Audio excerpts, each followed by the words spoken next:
Les taxis dits banalisés reviennent de plus belle dans le district d'Abidjan. Ils avaient été interdits de circuler en raison de leur situation irrégulière. Ils ont aujourd'hui repris le service. Les douanes ivoiriennes certifiées ISO 9001. Cette certification confirme les prestations de services de qualité de l'institution. Enfin, ouverture aujourd'hui des Journées mondiales de la jeunesse au Brésil. Le pape François participe à ces festivités sur fond de crise sociale. En fin de journal, nous allons recevoir le chargé de communication du diocèse d'Abidjan, le père Augustin Aubrou. Vous suivez le dernier journal de RTI2. Bonsoir à tous et bienvenue. Va-t-on un jour arriver à la disparition des taxis dits banalisés dans le district d'Abidjan? La mesure prise par les autorités ivoiriennes le 17 juillet dernier pour permettre aux taxis intercommunaux de se mettre en règle avait été respectée le premier jour par les acteurs du secteur. Mais aujourd'hui, les véhicules de transport urbain en situation irrégulière dans le district d'Abidjan ont repris le service. C'est un reportage de Hamza Diaby. Lundi 17 juillet dernier, c'était une journée sans taxi banalisé. La raison, c'était la date du démarrage de l'opération de contrôle systématique des pièces de ces taxis. Une décision assortie d'une mise en fourrière du véhicule en cas de papier non en règle. Pari réussi, les taxis dits banalisés avaient pointé absent ce jour-là. Aujourd'hui, le constat est différent. Quand les agents sortent, quand il y a opération, ils disparaissent. Mais juste après, ils reviennent. Donc il faudrait qu'on pense à quelque chose de plus sérieux, de constant. Quand on parle de changement, il faut que tout le monde se mette en règle. Le changement, il faut que ça s'étende à tous les niveaux. Conduire en priant pour ne jamais rencontrer les agents de police, c'est ce qu'ont choisi de faire les conducteurs de Woro banalisés, dont l'excuse est toute trouvée. Nous-mêmes, on est là, nous sommes prêts pour les papiers, mais nous ne savions pas à quelle structure s'adresser. Sinon, on n'a pas d'autorisation type. Donc on se cache un peu pour rouler comme ça. Les syndicats de transporteurs, eux, sont formels. Les chauffeurs et propriétaires de taxis banalisés doivent se mettre en règle pour participer à l'assainissement du transport urbain. Nous, COLURTIC, Comité de lutte pour la réinsertion des taxis intercommunaux, apportons notre soutien total et indéfectible à la décision prise par le gouvernement de la République de Côte d'Ivoire et invitons par ailleurs les transporteurs et auxiliaires de ce mode de transport à respecter strictement les décisions contenues dans ce dit protocole d'accord. Des consignes à respecter en se rendant simplement à la GETU, l'agence de gestion du transport urbain, pour se procurer le document qui leur fera échapper à la fourrière. Direction le nord de la Côte d'Ivoire, le village de Siesso, situé à une vingtaine de kilomètres de Odiéné, est en souffrance. Manque d'infrastructures scolaires, insuffisance de matériel sanitaire, problème d'adduction en eau potable. Explications et détails, Michel Mambo. Des salles de classe de fortune, une cantine qui n'existe que de nom et une cour transformée en pâturage. L'école primaire publique de Siesso, à une vingtaine de kilomètres de Odiéné, souffre de plusieurs maux. Lors de la cantine, on apporte les bancs même qui sont dans les salles de classe pour que les enfants puissent aller manger. Et après le repas, maintenant, on ramène les bancs dans les salles de classe. Même lors des cours, on fait venir des bancs du village, c'est-à-dire les bancs que les jeunes prennent pour s'asseoir dans le village. Et les enfants viennent avec des tabourets pour qu'ils puissent s'asseoir pour étudier. À Siesso, il n'y a pas que l'éducation qui va mal. Aucun centre de santé dans les environs et le village manque cruellement d'eau potable. La seule source d'approvisionnement, c'est ce marigot, également source de 1001 pathologies.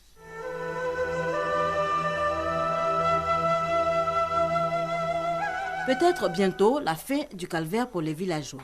Soutenu par l'ambassade de l'Afrique du Sud, le maire d'Odiéné, Nasseneba Touré Diané, s'engage à agir au plus vite. Nous sommes venus avec nos frères et amis de l'Afrique du Sud pour qu'ils voient ça et leur montrer dans le PPU et dans le PND, le Programme national de développement, tout ce qui est prévu pour ça. Ils ont vu, ils sont très émus, ils sont touchés. En tant que pays frère, ils verront le soutien qu'ils peuvent apporter à Odiéné.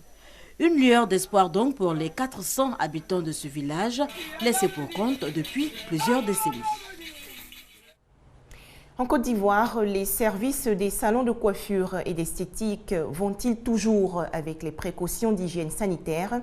On parle là de la désinfection du matériel de travail. Pour atteindre donc cet objectif, une formation a été initiée par le syndicat national des professionnels de la coiffure et de l'esthétique de Côte d'Ivoire. On écoute Laetitia Manglé. De l'eau et du javel. Tout ce dont a besoin cette coiffeuse pour désinfecter son matériel de travail.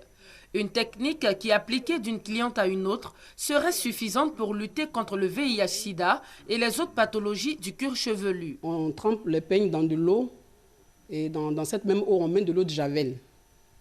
Et après, on attend quelques heures et puis maintenant on lave. Dans un autre salon de coiffure, Dame Yapi essaie tant bien que mal de prendre soin du matériel de coiffure et d'esthétique. Avant même que la cliente n'arrive, je désinfecte déjà mes instruments et à sa présence même aussi, je le fais. Dans ces deux espaces de beauté, comme dans bien d'autres, on ne se soucie pas que de la beauté des clientes. Leur santé aussi préoccupe. Pourtant, selon le syndicat national des professionnels éclairés de la coiffure et de l'esthétique, 80% des espaces de beauté à Abidjan n'ont aucune notion de désinfection du matériel. Les aiguilles, peignes, lames, coupe-ongles et autres matériels de travail sont parfois utilisés sur plusieurs clients sans grand soin. Le SINAPSI tire la sonnette d'alarme. Les techniques de désinfection du matériel de coiffure, les techniques de désinfection du matériel d'esthétique ne sont pas véritablement mises en exergue dans la formation sur l'État. Ces séries de formations s'inscrivent également dans le cadre, n'est-ce pas, de la lutte contre le sida dans le milieu de la coiffure. La formation telle qu'engagée est la deuxième du genre. 450 artisans de beauté seront donc en formation dans les jours à venir sur les techniques de désinfection du matériel. Les services douaniers aéroportuaires ivoiriens enfin certifiés ISO 9001. Cette certification confirme ainsi les prestations de qualité offertes aux usagers et partenaires. Le reportage de Hamza Diaby. Les services douaniers aéroportuaires certifiés ISO 9001, version 2008. Une palme d'or obtenue au bout d'un engagement actif de la direction et des acteurs du système, de l'amélioration de la gestion des ressources humaines et de la bonne gestion de l'écoute client. Des efforts qui ont fini par payer. Désormais, nous venons d'apporter la preuve que nous travaillons dans le sens de la qualité que nous voulons mettre au service des usagers, des clients du service public que nous sommes. Et nous sommes tout heureux aujourd'hui de savoir que nous avons passé haut les mains la certification. Selon la direction des services aéroportuaires et des régimes économiques, le défi désormais, c'est maintenir haut le flambeau et ne pas dormir sur ses lauriers. Une chose est d'être certifié, une autre est de prouver à tous les usagers que la vie ne s'arrête pas à la certification, que nous devons continuer à travailler comme il se doit. Le système de management de la qualité de la douane aéroport en évolution positive lui a permis aujourd'hui d'obtenir un avis favorable pour la certification. Toute chose qui entre dans la dynamique des douanes ivoiriennes d'offrir des prestations de qualité aux usagers et partenaires. Un vœu cher à la direction générale pour qui efficacité et transparence doivent être les maîtres mots prenant en compte les normes et bonnes pratiques internationales.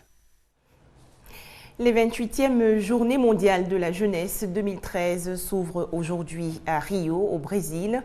Au programme, une messe célébrée sur la plage de Copacabana par l'archevêque de Rio et en présence bien sûr du pape François, des festivités sur fond de contestation sociale dans le pays. Une visite à deux facettes au JMJ. Côté pile, une foule qui vibre au passage du pape, des catholiques en extase.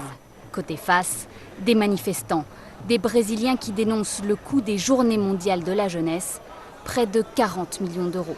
C'est trop. Ils pourraient investir dans la santé ou l'éducation. Ceci n'est pas une manifestation religieuse, c'est une manifestation politique. Ce manque de scrupules doit s'arrêter. Vive la lutte du peuple brésilien pour une nation plus digne et plus égalitaire. Ces manifestants profitent de la visite du pape pour faire passer leur message.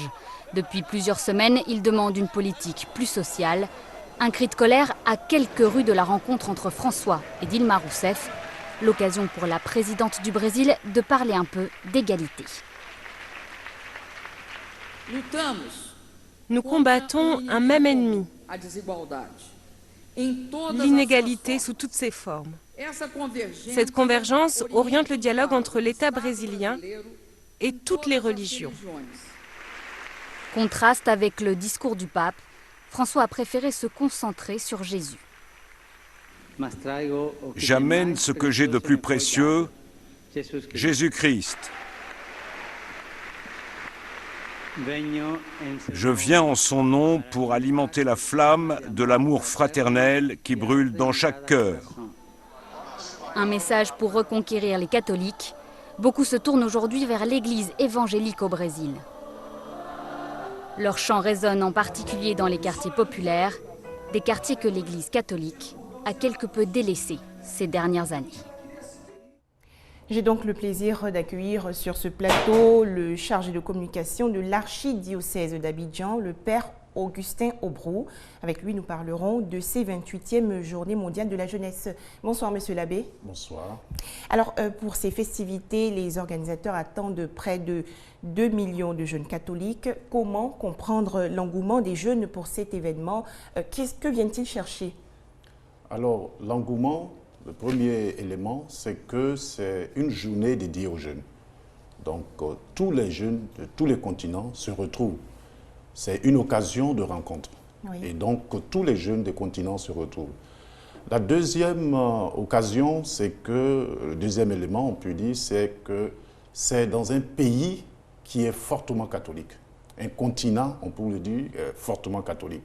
Donc, la plupart des gens viendront. Ces gens-là viendront de ce continent, mais surtout, l'on viendra pour voir ce que le Brésil apporte, surtout que c'est un pays latino. Le troisième élément, c'est que c'est la première fois que les jeunes rencontrent le pape François. Oui. C'est une occasion pour eux de se retrouver et d'écouter ce premier message que ce pape donnera aux jeunes. D'accord. Alors, on comprend que ces journées vont former la génération qui va marquer le catholicisme dans une vingtaine d'années, mais quelle est réellement la place que l'Église catholique romaine accorde aux jeunes? Il suffit de voir déjà cette journée mondiale de la jeunesse. C'est quelque chose qui a été institué par le pape Jean-Paul II, soucieux de l'avenir spirituel et même de l'avenir social des jeunes. Donc, pour l'Église, la jeunesse, comme dirait le pape lui-même dans son message, c'est la prunelle des yeux de l'Église. C'est l'avenir de l'Église. Donc, l'Église met tout en œuvre pour que cette jeunesse-là soit une jeunesse moralement assise, spirituellement assise, oui. Et puis une jeunesse qui puisse vraiment, à l'avenir, se prendre en charge. C'est tout ce que l'Église fait. Et ce message que le pape donnera ces jours-ci aux jeunes, ce sera ce message-là. Qu'ils se prennent en charge et qu'ils soient des témoins. D'accord. Alors, parlons maintenant de la participation ivoirienne. Combien de jeunes ivoiriens ont pris part au JMJ? Est-ce qu'il y a eu beaucoup d'inscrits? Alors, vous savez que nous sommes en crise, nous n'avons pas assez de moyens. Oui. Mais ce que nous pouvons dire, c'est que la Côte d'Ivoire est représentée. Il y a 40 personnes qui sont parties. Il y a un évêque, il y a 14 prêtres, il y a 22 jeunes, 3 religieuses et puis un séminariste. Donc, en tout, il y a 41 personnes qui représentent la Côte d'Ivoire à ce JMJ. Intéressons-nous maintenant au thème retenu, aller de toutes les nations, faites des disciples. Que comprendre par ce thème? Alors, c'est simplement dire aux jeunes, le pape veut dire aux jeunes d'être des témoins. C'est-à-dire d'être dans leur milieu de vie des témoins de l'amour, de la fraternité, qui soit pour la jeunesse d'aujourd'hui ce que l'on attend de la jeunesse. C'est-à-dire des jeunes dévoués au service des uns et des autres, des jeunes qui marchent selon la vérité, ces jeunes qui n'aiment pas les choses faciles de ce monde, et ces jeunes qui, moralement, sont bien posés, qui sortent de tout ce que l'on voit aujourd'hui. Alors, le pape François prend part aux festivités. C'est le premier pape latino qui se rend au JMJ, organisé sur le continent latino, un continent très catholique d'ailleurs. Sa personnalité a-t-elle renforcé l'enthousiasme autour de cet événement? Bien sûr, c'est un pape latino et surtout, c'est un pape qui est très simple, qui parle aux gens avec les mots qu'il faut. Et je pense que les latinos eux-mêmes ont senti le besoin de voir ce pape-là qui revient chez eux. Et puis les jeunes eux-mêmes se sentent concernés par ce pape qui élimine un peu tout ce qui est fioriture dans l'Église et qui va à l'essentiel. C'est un mode nouveau pour la jeunesse et les jeunes veulent vraiment rencontrer ce pape pour tirer quelque chose de ce pape. Et je pense qu'aujourd'hui, notre Saint-Père le pape donnera le message important et nous aurons une jeunesse revigorée, une jeunesse moralement posée, une jeunesse qui ne se laissera pas prendre par les politiques. Alors, dernière question, quel est votre avis sur ces journées mondiales de la jeunesse à Rio et le vent de contestation sociale autour de leur organisation? Je pense que c'est normal. Nous arrivons dans un pays où il y a des problèmes. Et il y a un pape qui arrive, c'est l'occasion de se faire entendre. Et donc, je pense qu'ils ne vont pas contre l'Église, ils vont simplement contre leur pays et ils veulent se faire entendre pour que le monde entier prenne en considération ce qu'ils vivent comme difficulté. Merci, Monsieur l'abbé, d'avoir répondu à nos questions. Et c'est la fin de cette édition. Je vous invite à visiter notre site rti.ci pour d'autres informations. Merci.